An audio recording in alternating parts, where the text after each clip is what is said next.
एक जन बोले नचनिया क्या विकास करेगा। मैं उनको बता दूं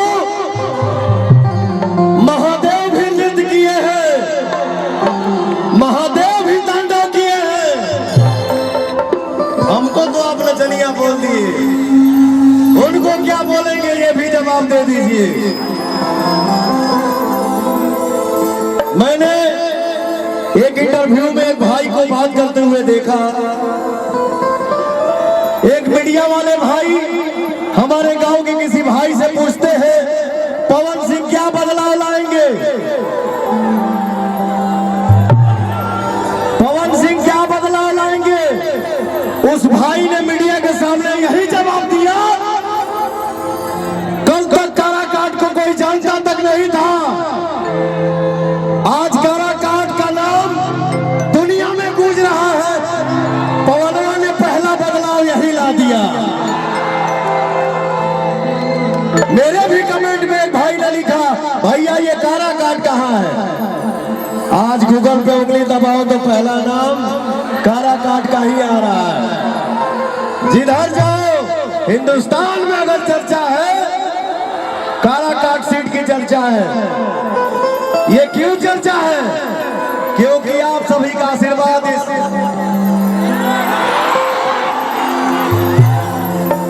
दुनिया में बहुत धक्का लगा, बहुत चोट लगा, लेकिन फिर भी पवन ऐसे रहता है।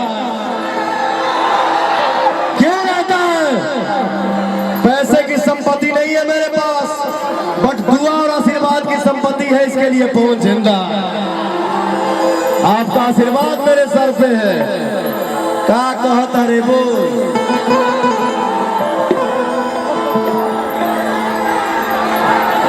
काराकाट में बन के पवनवा आइल हनुमान बाटे। काराकाट में बन के पवनवा आइल हनुमान बाटे। बटन दबाई दिया, बटन दबाई दिया, कोई चीज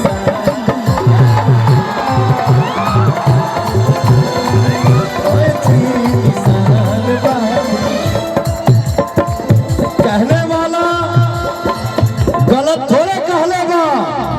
हमारे बड़े बुजुर्ग कह गए बेटा मानो तो देव नहीं तो पत्थर। एक बिहारी सबका शेड्यूल लग गया है यहाँ पे।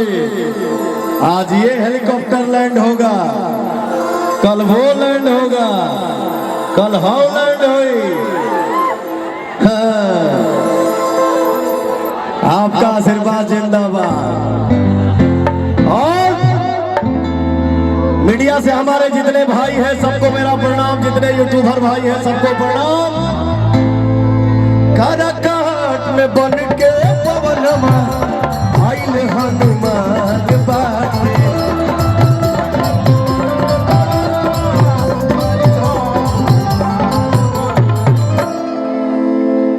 हमारे बिहार के जो श्रोता होते हैं, जो भोजपुरी भाषा को समझते हैं, सुनते हैं, बोलते हैं, वो लयदार भी होते हैं, वो लयदार भी होते हैं।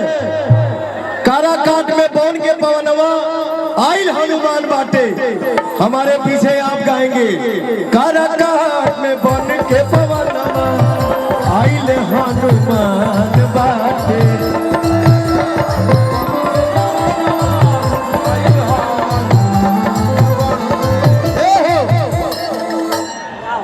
और गावा बटन दबाई दिया, बटन कोई चीज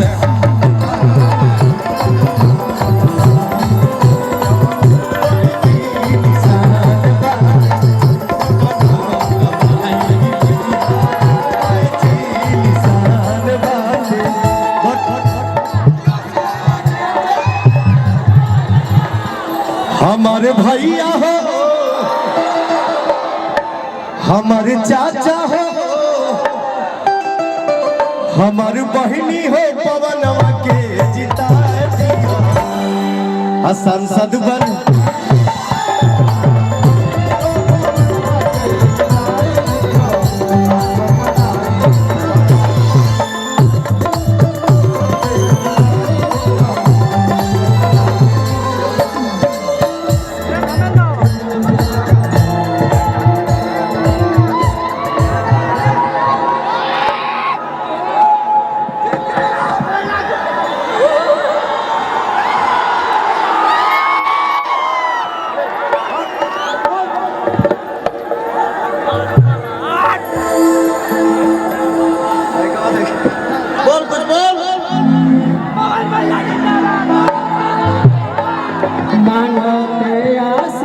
गलिए गलिए बाटे ले ले खलिए बाटे भैया हो जीताई हो मेरा दलिए बाटे हो भैया से हमर 6 किलोमीटर घर बगल में जोगहरी से उसाहपुर गांव में आरा जिला के हम भैया से पटना भेंट भई रहे लेकिन भैया 10 मिनट खाती आई रहा भैया से मंच खाली कीजिए समय भैया हम चाहते खत्म हो चुका है। मंच खाली कीजिए।